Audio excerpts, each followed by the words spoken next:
If you could again explain District 29 to people who might not know. Because they changed it, didn't they? They did, I think it was in 22 though. Yeah. In 2022, they did change the district, so now even who you're voting for is a little... Yeah, government, right? My name is Matt Johnson. I am a husband, a father, a small business owner, the chair of the Volusia County Libertarian Party.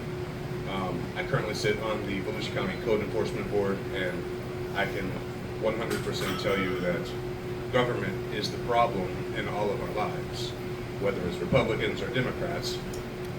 They seem to be, once they get to Tallahassee, they forget about the yous and the me's and the regular mom and pop shops and the working class and just the people back home who they're supposed to represent.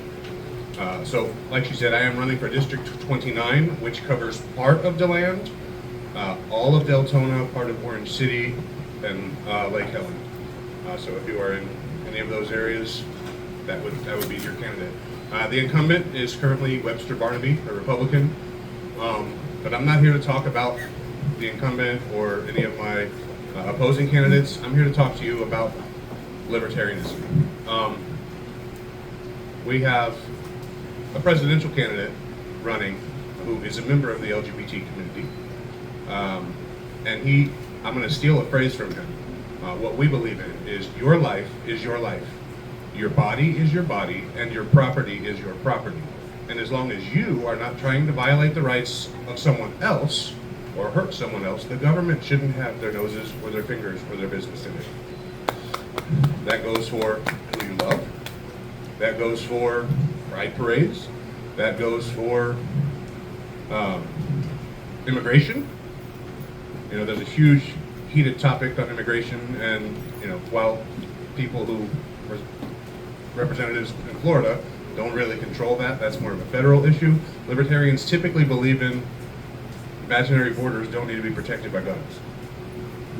People should be free. The market should provide. The young lady who was right there asked Joe Hanush before me about discrimination and how would you handle businesses discriminating against a black woman or a member of the LGBT community or a disabled person. And the Libertarian solution to that is let the market provide. Joe kind of hinted on it, and he said start your own business, but it's more than that. You don't have to just start your own business. If company A doesn't want to hire you because you're Hispanic,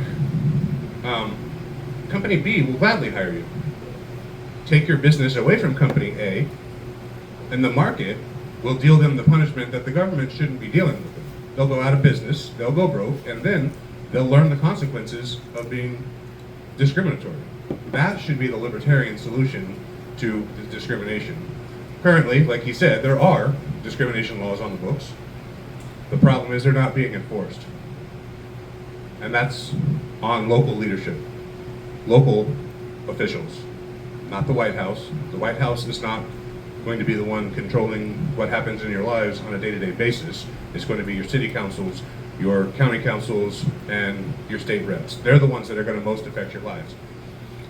And I'm running because I believe that the current situation in Tallahassee is that they have all forgotten, as I mentioned earlier, what it's like to live in the community. I was in an interview for an endorsement not too long ago, and he called it, they've been Tallahassee, where they forget what it's like. And they vote party line every time, no matter what the voters say. Have you ever tried calling your state representatives? Voicemail every time. I know because I have. Have you ever emailed them? You get a canned response every time. I'm running because I'm not that guy. I'm one of you, and I plan on staying that way, and I want to represent your rights and not hold you at gunpoint under the force of government. I don't know how I am for time. That was a good ending, time-wise. So we already have online questions, which anybody can do by going to VolusiaPride.org or DeLandPride.org, which now reroutes to there because we took over the whole county.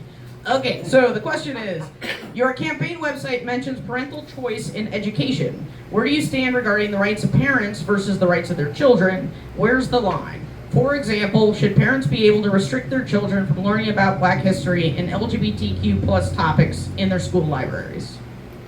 Okay, so the libertarian answer to that is, in a perfect world, we would abolish the Department of Education, and again, free choice all around. You can send your child whatever you align with. That's not the situation that we have. State representatives don't have the ability to abolish the Department of Education. But what I would say is children are under the age of consent. They cannot consent. So the parent, in a perfect world, which we all know we don't live in, the parent is the custodian of that child and is charged with making the best decisions for their children based on the information that they have. And that's the way it's supposed to be. That's the way it should be. Now, we will all agree that some parents are just not good parents. You know, the parent of a transgender child who feels we're in the wrong body, who is abusive or whatever, and refuses to support that child in the right ways.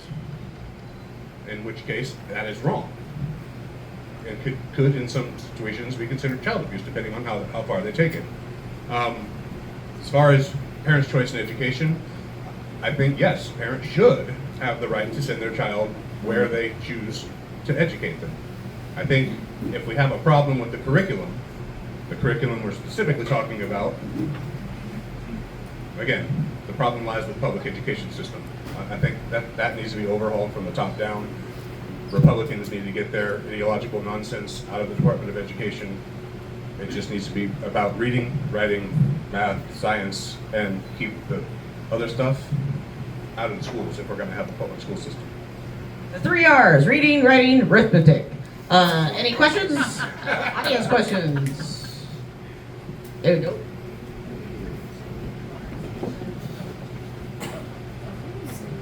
You mentioned reading, writing, and arithmetic.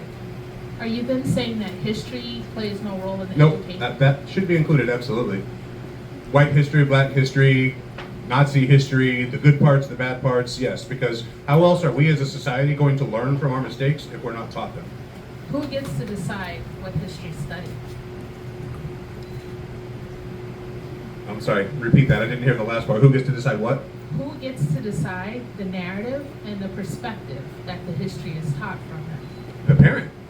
You can decide not to send your child to the school who is pushing an agenda that you don't like. That should be the way society works. If one school over here in the same town is teaching your kids that Jim Crow never existed and white people were never horrible and whatever, and then this school 5 miles away is not teaching that and they're actually teaching the correct history, you should be able to take your child and go to that other school. And by the way, your tax dollars that are going to this school should follow your child to the school that you choose for them to go to.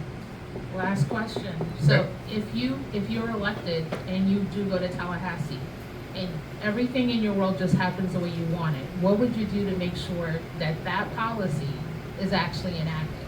What would you personally do to make sure that policy happens?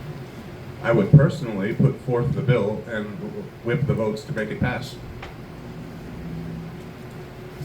Another online question. You mentioned that government should not interfere unless someone is attempting to hurt someone. How does that relate to gun laws? In other words, what's your stance on gun control?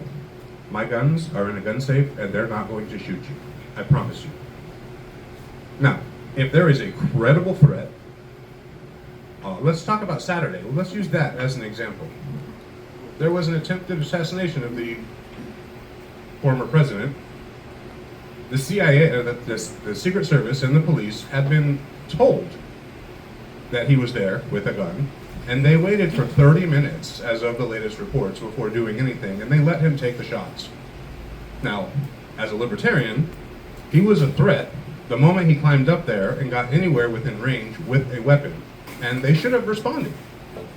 The failure that we see a lot of times with school shootings is a failure of society not teaching our children murder is bad. Guns are not toys. Killing people is not cool, no matter how bad they hurt you, mentally, emotionally, or physically. Law enforcement needs a complete overhaul. That's where this starts. Law enforcement needs to take action when they are presented with a threat. And then these things will stop happening. Thank you. Another question from the audience.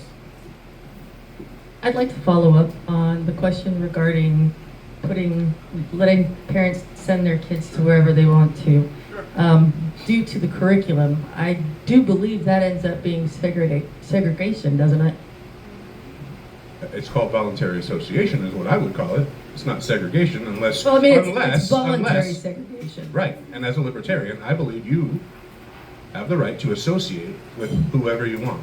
I disagree vehemently with bigots, racists, xenophobes, whatever, and I refuse to associate with them. Now, if someone else wants to sit down and have dinner with a known racist, they should be free to do that, but they can be publicly ostracized by those who disagree with that. And that's absolutely 100% libertarian, 100% based on freedom.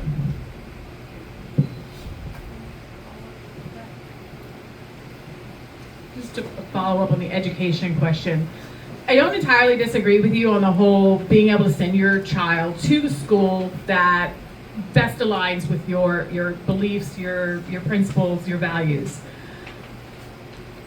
Where I see an issue with that is that not every family has the means to do that.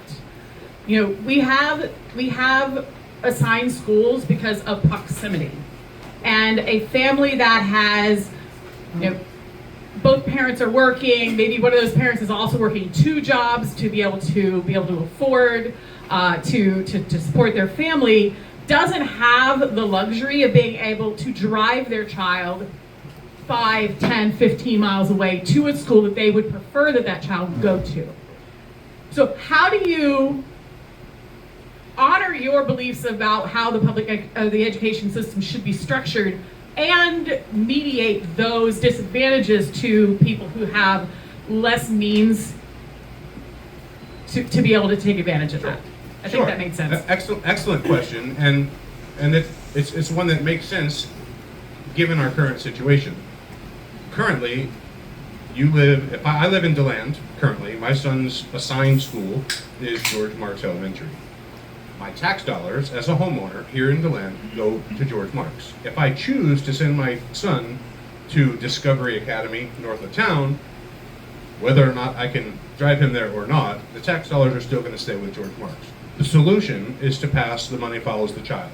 The tax dollars then go from the old school that you're no longer taking your kid to the new school to help them fund things like buses to come get your kids. That would be the solution in my view. Money follows the school child. Not only does it open up competitiveness, there will be more schools, closer proximity, but there will also be equitable actions such as transportation, things of that. Because in this economy, let's face it, a lot of people are working 2 jobs. Interesting. I love this candidate forum. This is a great discussion. Everybody give a round of applause to Matt Johnson.